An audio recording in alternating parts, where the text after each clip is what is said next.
Good morning. This is your Stylo News Intelligence update for March 19, 2026, where we're examining the security situation in Europe. We'll begin with the overall picture. Right now, the immediate threat to NATO's eastern flank is assessed as persistent and predominantly hybrid, which means it isn't really indicative of an imminent, large-scale, conventional attack. This assessment is based on a clear pattern of coercive actions we're seeing across the region. These actions are designed to test the alliance's cohesion, but always staying just below the threshold of a direct military response.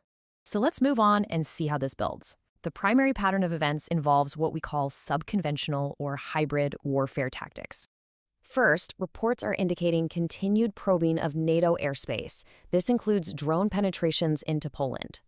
On top of that, there's persistent interference with GPS and other electronic systems, particularly in and around the Baltic Sea. And this is coupled with cyber attacks on critical infrastructure and information operations that are aimed at fracturing political unity. A good example is the effort to promote a so-called Polexit. This really illustrates the gray zone approach perfectly. For instance, recent actions against a Russian Shadow Fleet tanker near Trelleborg, Sweden, highlight ongoing sanctions evasion and maritime provocation. Now, all these external pressures are occurring just as the alliance is navigating some pretty significant internal divisions. So the crucial point here is a divergence in strategic focus between the United States and its key European partners. On one hand, you have the US renewing calls for more defense spending. And on the other, European leaders are expressing the need for greater strategic autonomy. This viewpoint was articulated quite clearly and recently by the EU's foreign policy chief, Kaja Kallas, and it reflects a significant strain in the transatlantic relationship. And these tensions, they aren't abstract. They're manifesting in very specific policy disputes right across the continent, from defense spending debates to weapons procurement and even nuclear posture.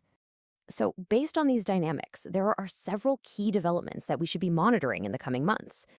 Now, what's really interesting about this is how it lays out the diplomatic and political arenas where these tensions are set to play out.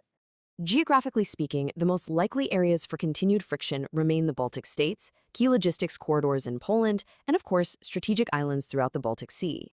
This has been a high-level briefing on what is a very complex and evolving situation.